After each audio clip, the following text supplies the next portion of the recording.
As-tu déjà ressenti que certaines personnes éteignent ta lumière sans même élever la voix? Leur simple présence trouble ta paix, épuise ton énergie et obscurcit ta clarté intérieure. Tu t'efforces de rester calme, compréhensif, plein d'empathie, mais en toi, quelque chose s'agite. Tu ne fais pas preuve d'exagération. Ton énergie est sacrée. Apprendre à la protéger n'est pas de l'égoïsme, c'est un acte d'amour spirituel envers toi-même. Dans un monde où les liens toxiques prennent parfois l'apparence de la proximité, le bouddhisme nous offre une vérité profonde. Tu ne peux pas contrôler les autres, mais tu peux apprendre à préserver ton âme. Aujourd'hui, je vais te révéler 12 clés bouddhistes, intelligentes, compatissantes et profondément conscientes pour interagir avec des personnes difficiles sans perdre ton centre, sans éteindre ta lumière.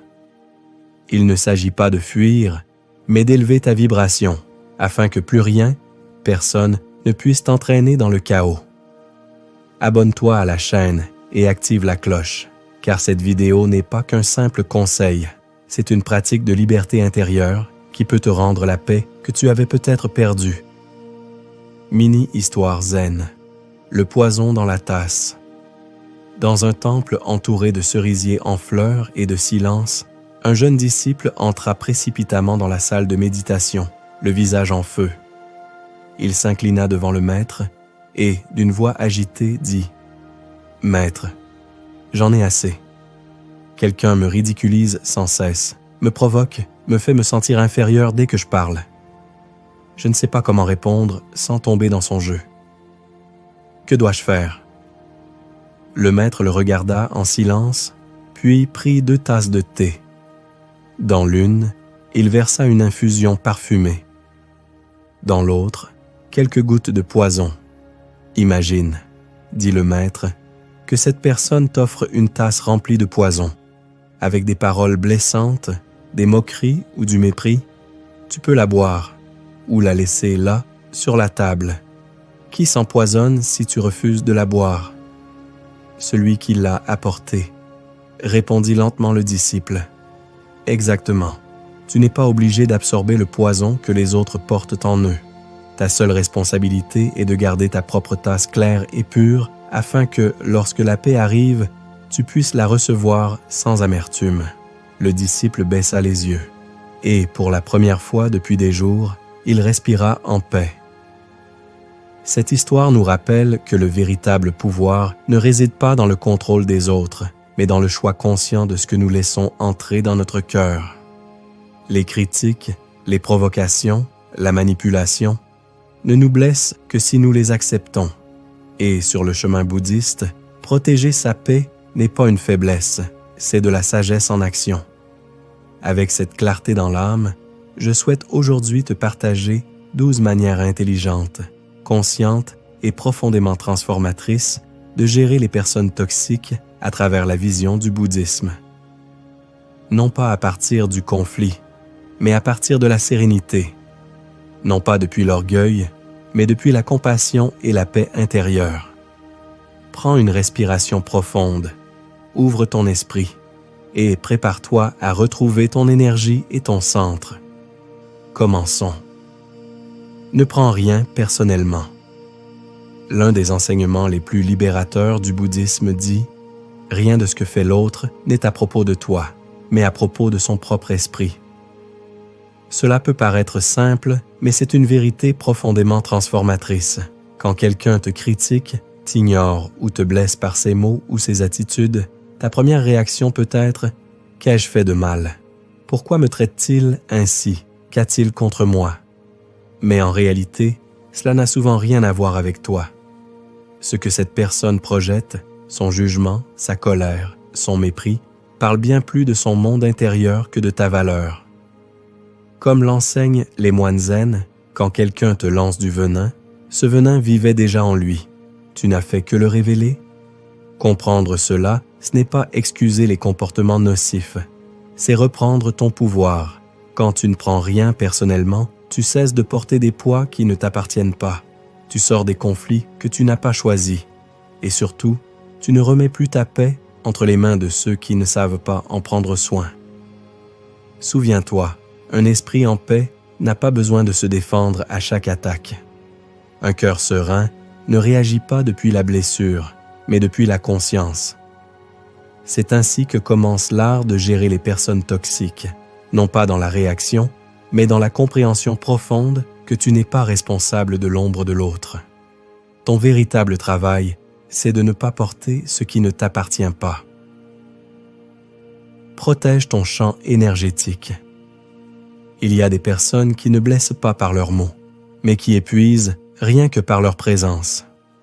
Des conversations apparemment banales, mais qui te laissent vider.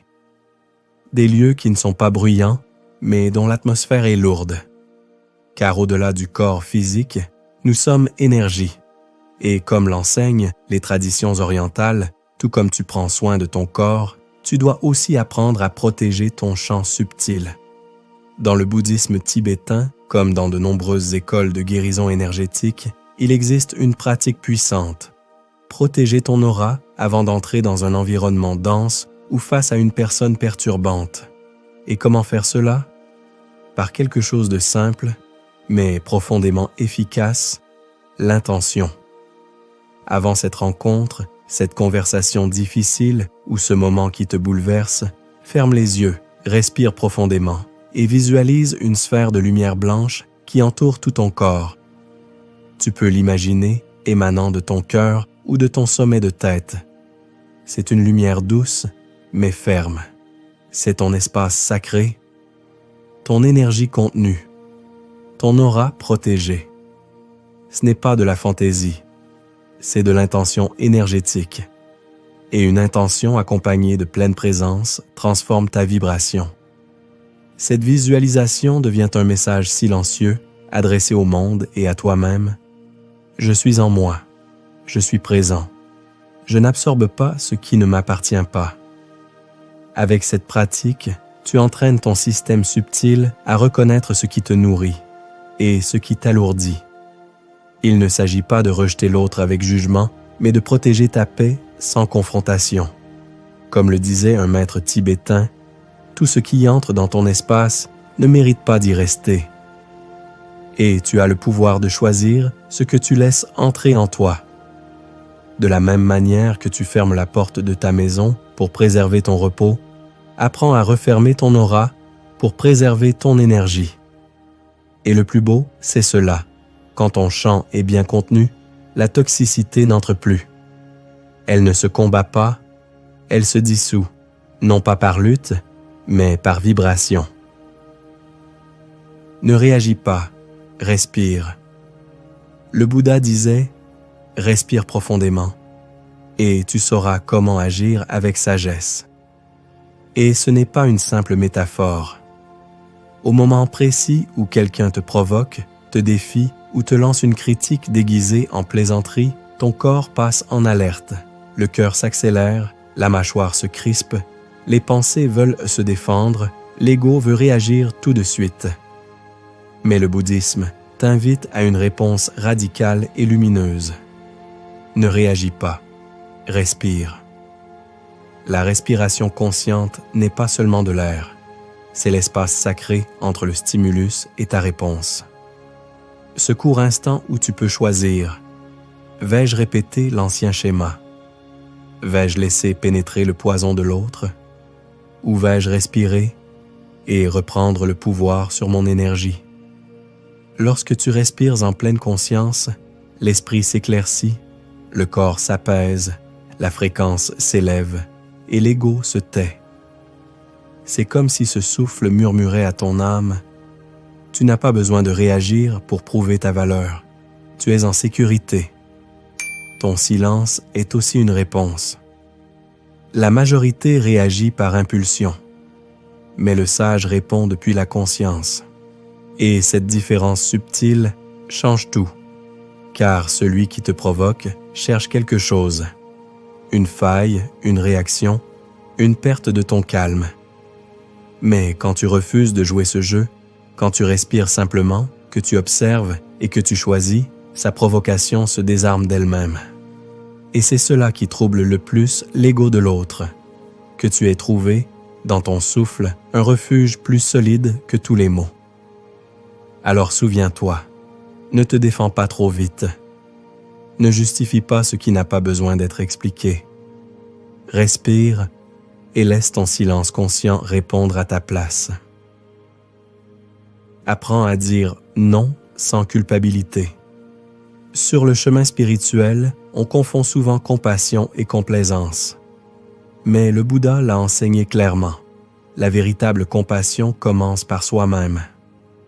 Dire oui alors que ton cœur dit non n'est pas un acte d'amour. C'est un abandon de toi-même. Les personnes toxiques ne crient pas toujours fort. Parfois, elles entrent doucement en demandant des faveurs qui ne te reviennent pas, en jouant avec ta culpabilité, en profitant de ta bonté. Et si tu ne sais pas poser de limites, tu risques de donner ton énergie à ceux qui ne la respectent pas. Dans la vision bouddhiste, le principe d'ahimsa, la non-violence, ne signifie pas seulement ne pas blesser l'autre, il signifie aussi ne pas te blesser toi-même. Ne pas te blesser avec des silences lourds, ne pas te trahir avec des promesses que tu ne veux pas tenir, ne pas porter ce qui ne t'appartient pas. Dire non avec clarté, calme et sans culpabilité est un acte sacré d'amour envers toi. Et c'est aussi une leçon pour l'autre, car une limite saine montre à l'autre où est la sienne. Souviens-toi, quand tu dis oui par peur de décevoir, tu commences à vivre une vie qui n'est pas la tienne. Mais quand tu dis non avec conscience, tu deviens le gardien de ta paix intérieure. Tu n'as pas à justifier tes limites. Ton énergie n'a pas besoin d'être défendue, seulement d'être respectée. Alors, la prochaine fois qu'on tente d'entrer dans ton espace avec manipulation, exigence ou drame, respire profondément, reviens à ton centre et dis non avec fermeté et amour, car protéger ta paix n'est pas de l'égoïsme, c'est de la sagesse. Pratique la compassion active, pas la passivité.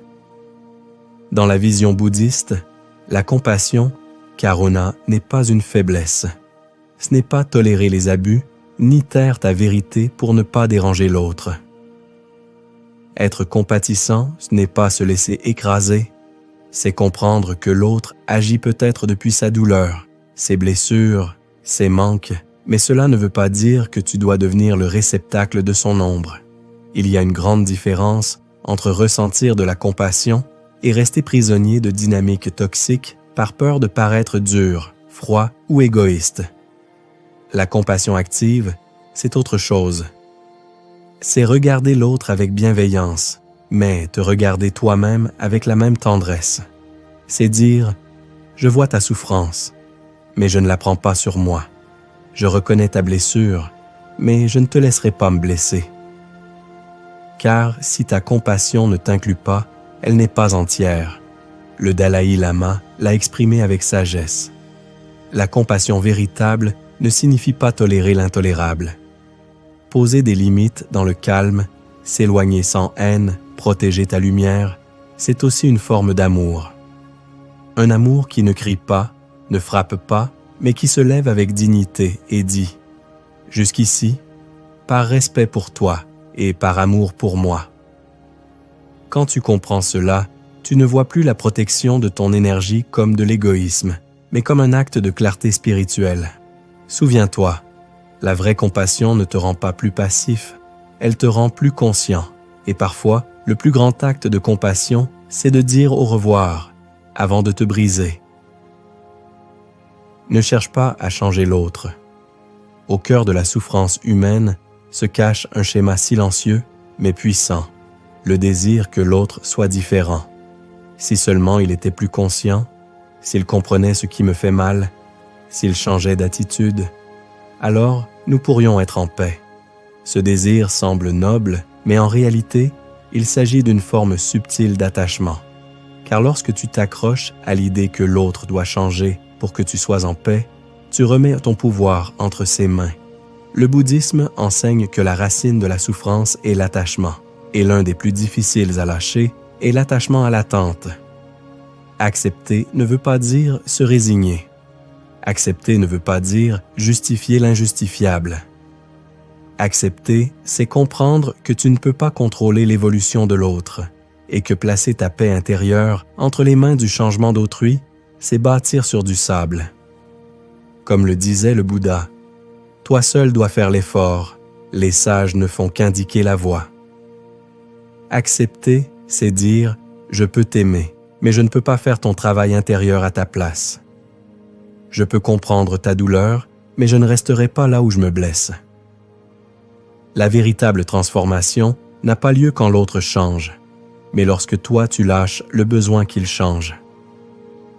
Et depuis cette liberté intérieure, tu peux choisir avec lucidité, t'éloigner avec compassion, poser des limites sans culpabilité, ou rester sans souffrir de ce que tu ne peux pas contrôler. Car tu n'es pas ici pour façonner les autres, tu es ici pour cultiver ta paix et incarner ce que signifie vivre en conscience. Et peut-être qu'en lâchant le besoin de changer l'autre, quelque chose de magique se produira. C'est toi qui seras libre. Observe, ne vous laissez pas entraîner. Dans la pratique bouddhiste, l'un des piliers les plus puissants est le développement de l'esprit du témoin. Cette part de toi qui ne réagit pas, qui ne s'en mêle pas, qui se contente d'observer avec clarté et présence. Quand une personne toxique entre en scène avec sa critique, sa manipulation ou son drame, ton ego voudra se défendre, ta blessure voudra réagir, ton esprit voudra répondre avec la même énergie. Mais c'est là que se trouve ton opportunité spirituelle. Imagine un instant que tu es le ciel et que les commentaires, émotions ou comportements des autres ne sont que des nuages passagers. Certains sont gris, d'autres épais, certains apportent la tempête. Mais tu n'es pas le nuage, tu es le ciel qui les contient, immense, clair et toujours présent. Quand tu pratiques l'observation consciente, tu cesses de vivre en pilote automatique et tu commences à vivre depuis ton centre. Tu ne réagis plus par impulsion, tu ne tombes pas dans la provocation, tu ne te laisses pas entraîner dans le jeu de l'autre. Tu observes simplement dans le silence, dans la lucidité, dans la force intérieure qui n'a pas besoin de se défendre pour se sentir digne. Comme l'a enseigné le Bouddha, il n'y a pas de feu comme la passion, ni de piège comme la haine. Le sage voit, et en voyant, il se libère. Alors, la prochaine fois que quelqu'un voudra t'entraîner dans sa tempête émotionnelle, ne réponds pas avec colère. Respire, observe et souviens-toi. Tu n'es pas l'émotion, tu n'es pas la provocation, tu es celui qui la voit et choisit de ne pas l'habiter. C'est la véritable liberté et aussi le plus grand pouvoir. N'explique pas ta paix. Parfois, lorsque tu choisis le silence plutôt que le conflit, lorsque tu décides de t'éloigner plutôt que de te justifier, lorsque tu privilégies ta tranquillité plutôt que de plaire, le monde autour de toi s'agite. Des personnes qui n'ont pas travaillé leur intériorité interprètent ta sérénité comme de la froideur, ta distance comme du désintérêt, ton soin de toi comme de l'égoïsme. Mais souviens-toi de cette vérité profonde du chemin spirituel.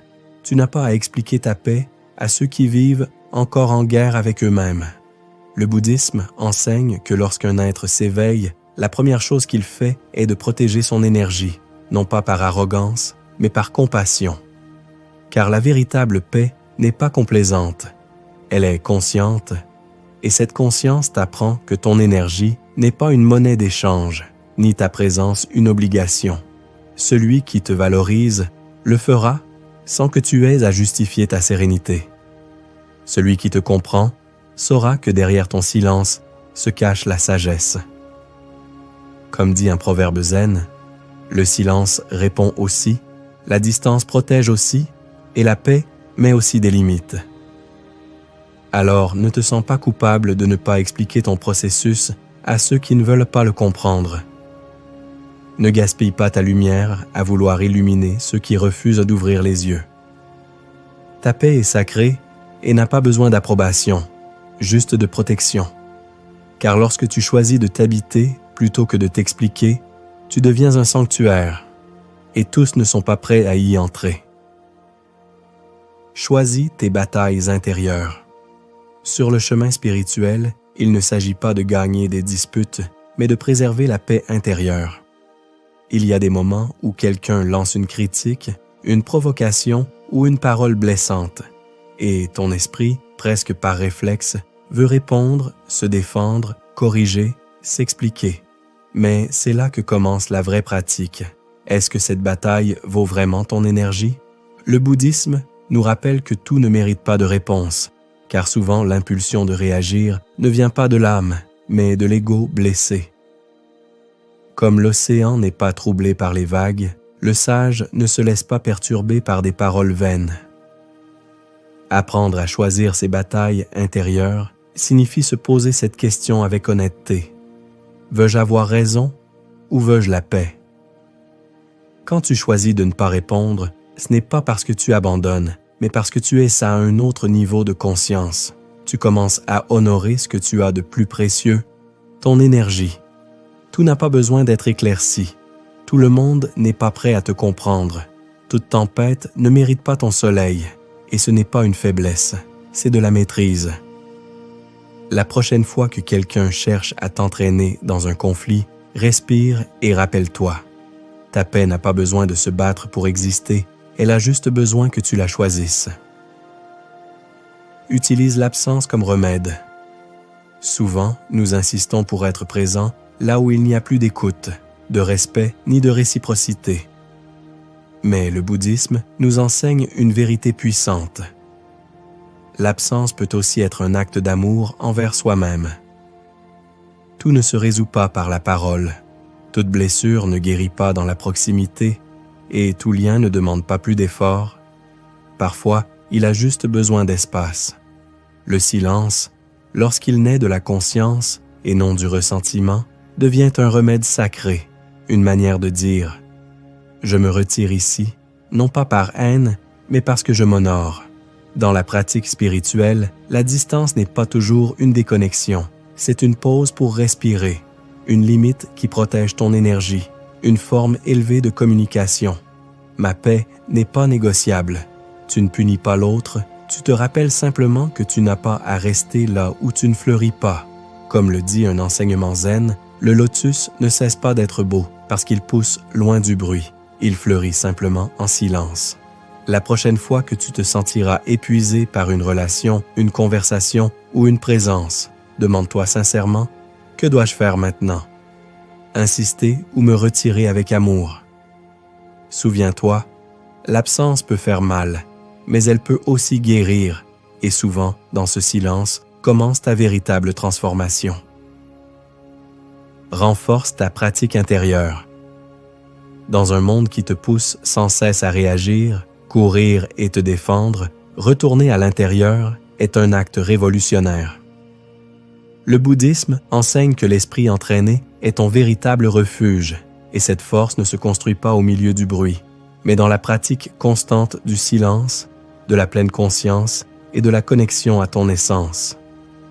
Lorsque tu médites, tu ne fermes pas seulement les yeux, tu ouvres la porte vers ton centre, un lieu où les paroles blessantes ne pénètrent pas, où la toxicité n'a pas accès, où ton énergie se réorganise, se purifie, se rappelle. Les affirmations conscientes sont des ancres, elles te ramènent à toi-même quand le monde essaie de te dérober. Ma paix ne dépend pas des autres. Je suis maître de mon énergie. Je choisis de répondre, pas de réagir. Ma lumière n'a pas besoin de validation.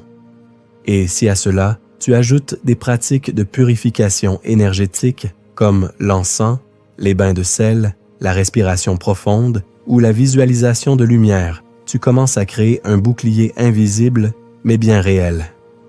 Car un esprit clair ne se laisse pas entraîner et un cœur en paix n'entre pas en guerre. Chaque minute consacrée à ta pratique intérieure est un investissement dans ta liberté, une affirmation quotidienne, une respiration consciente, un instant de silence au lever du jour qui peut changer ta vibration, ta journée, ta vie. Et plus ton monde intérieur devient fort, plus le monde extérieur devient inoffensif, non pas parce que le monde a changé, mais parce que tu as changé ta manière de l'habiter. Souviens-toi, tu n'es pas responsable de guérir personne.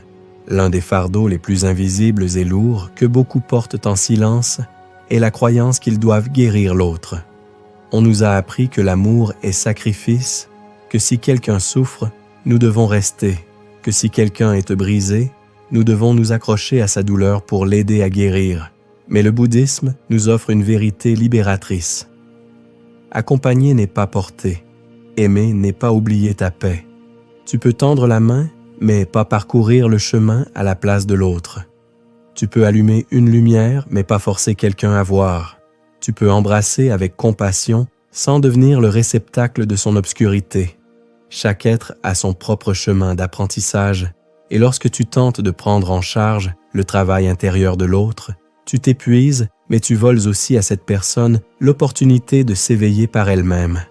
Souviens-toi, ta première responsabilité est envers toi-même, ta paix, ta clarté, ton énergie. Quand tu es en équilibre, tu peux inspirer. Mais si tu te déséquilibres en portant ce qui ne t'appartient pas, tu ne fais qu'ajouter plus de chaos au monde. Aimer sainement, c'est savoir accompagner sans se perdre, être présent sans perdre son centre, offrir compréhension sans hypothéquer ton bien-être. Car parfois, l'acte le plus aimant est de faire un pas en arrière et de faire confiance à l'âme de l'autre pour qu'elle trouve son chemin quand elle sera prête. Et c'est justement dans cet acte de lâcher prise, de la responsabilité, de guérir les autres que commence ta véritable liberté spirituelle. Car lorsque tu cesses de porter ce qui ne t'appartient pas, tu commences à retrouver ce qui a toujours été à toi, ton énergie, ta paix, ton centre. Aujourd'hui, tu as retrouvé une vérité essentielle. Faire face aux personnes toxiques ne demande pas de la violence, mais une conscience profonde. Ta paix intérieure, bien cultivée, est plus puissante que toute énergie qui voudrait la troubler.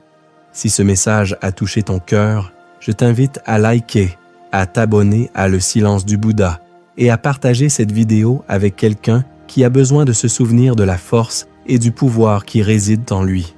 J'aimerais beaucoup que tu partages en commentaire la clé parmi ces 12 que tu ressens devoir intégrer davantage en ce moment de ton chemin. Et n'oublie pas, là où l'amour ne peut habiter, le silence et la distance sont aussi des réponses sages et sacrées. Merci de m'accompagner dans cet espace de calme et de croissance. On se retrouve dans la prochaine vidéo. Je t'envoie une profonde lumière et sérénité. Namasté.